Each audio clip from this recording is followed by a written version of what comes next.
আসসালামু আলাইকুম। আপনার হাতে যদি একটু সময় থাকে হুজুরের বয়ানটি পুরো শুনে যাবেন। দরজা খোলা আছে, কাফেরের জন্য হেদায়েতের দরজা খোলা আছে, ইহুদির জন্য হেদায়েতের দরজা খোলা আছে।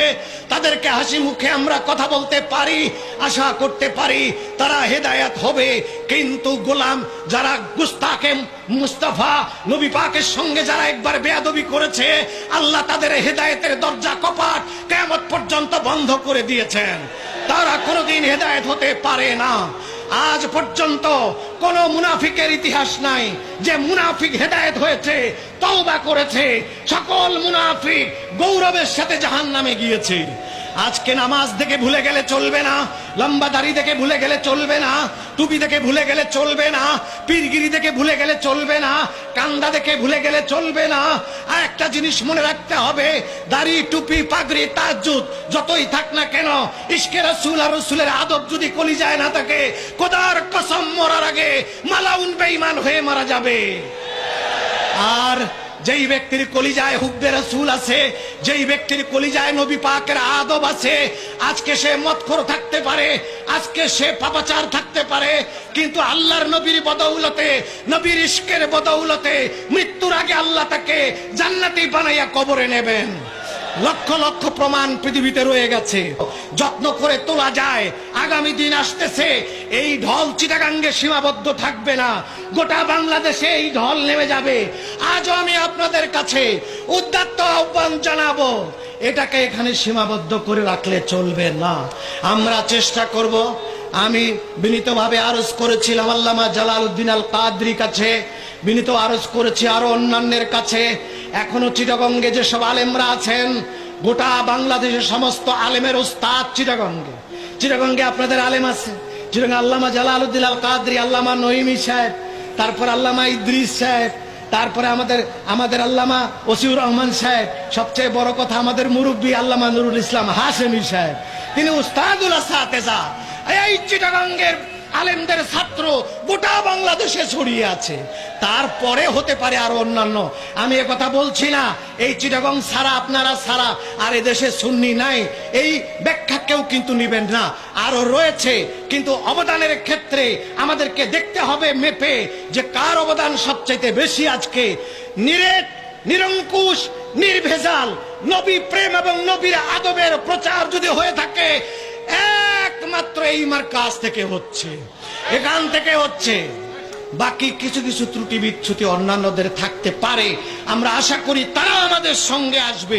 এই জন্য আমি আশা করব আগামী দিন, আজকে 6 দিন ব্যাপী ইজতেমা হচ্ছে, বিশাল একটা ময়দান, 15 কোটি মানুষের সম্পদের টঙ্গীর ময়দান, 15 কোটি মানুষের সম্পদ। এটা নির্দিষ্ট কোনো সংস্থার সম্পদ নয়। আমরা যদি দেখাতে পারি, আমরা যদি 2 লক্ষ 3 লক্ষ মানুষ ঢাকায় গিয়ে যদি দেখাতে পারি, তাহলে সরকার মহোদয়কে বলতে পারবো আমাদের জায়গার অভাবে আমরা বসতে পারি না, আমাদেরকে একটু জায়গা দেন, ওই টুঙ্গির ইজতেমায় 3 দিন আমাদেরকেও দেন। তখন সরকার আমাদেরকে মেনে নিবে। এই দাবি মেনে নিতে সরকার বাধ্য। যৌক্তিক দাবি কেন মেনে নেবে না? সরকার আমাদেরও যেমন তাদেরও তেমন। সুতরাং আমরা যদি যৌক্তিক দাবি করি, আমরা যদি সঠিকভাবে জিনিসটা উপস্থাপন করতে পারি, তাহলে এই টঙ্গীর ময়দানে এই রকম 50 গুণ মানুষ আমরা চিটাগং থেকে নিজেরা ইচ্ছা করে সেখানে চলে যাব। এবং আজকে যেরকম জুলুস বের করেছেন, ঈদে মিলাদুন নবীর দিন এখানে, তার আগের দিন ঢাকায় জুলুস হবে। আমরা তার পরের দিন 13 থেকে 14-15 পর্যন্ত 3 দিন যদি আমরা এই মিলাদুন নবীর মাসকে কেন্দ্র করে, আমার নবীর শুভাগমনের মাসকে কেন্দ্র করে যদি আমরা ওই বিশাল ময়দানে লক্ষ লক্ষ মানুষ জমায়েত হয়ে একবার যদি দাঁড়াইয়া মুস্তাফা জানের রহমত পে বলতে পারি, একবার যদি দাঁড়াইয়া ইয়া নবী সালাম আলাইকা বলতে পারি, বাংলাদেশের চিত্র পাল্টে যাবে। দয়াল নবী খুশি হয়ে যাবেন এবং ওই ময়দান খুশি হবে।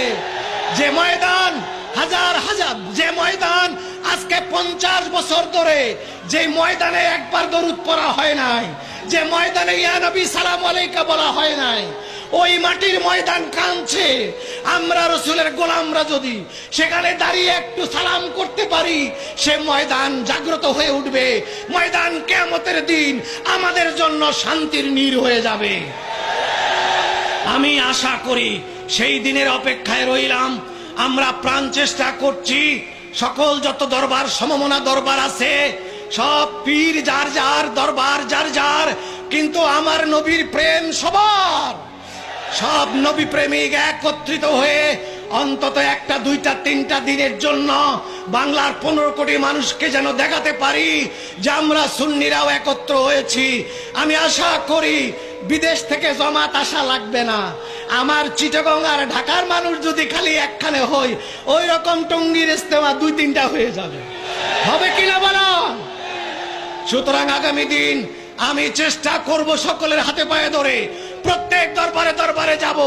আমরা এই মিলাদুন নবীর মাসকে বেছে নেব। আমরা, তোরা ইস্তেমার জন্য বেছে নেয় জানুয়ারি, আমরা ইস্তেমার জন্য বেছে নেব আমার নবীর শুভাগমনের মাস।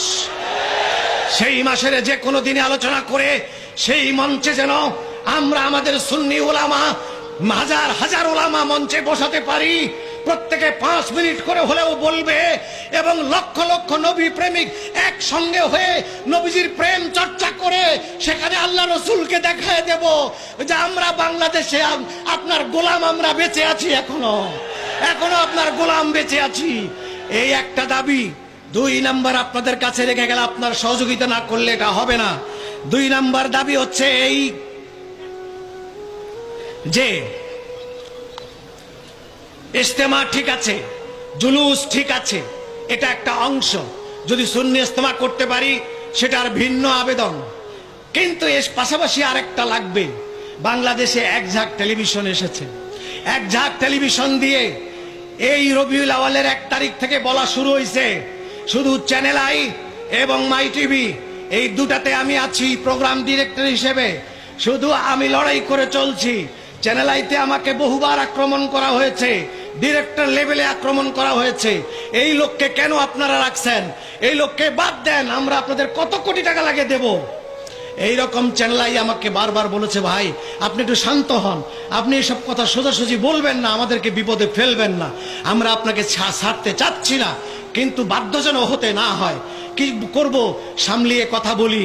বুকে যে আগুন, সে আগুন আমি মুখ দিয়ে বের করতে পারি না, কিন্তু তারপরেও আমি ছাড়ি না। মাই টিভিতে একই অবস্থা। হোক টেলিভিশন যদি আমাকে নাই রাখে, এ যাবত প্রায় 3 বছর ধরে আমাকে বহুবার হুমকি দেওয়া হয়েছে। ভিডিওটি দেখার জন্য ধন্যবাদ। আসসালামু আলাইকুম।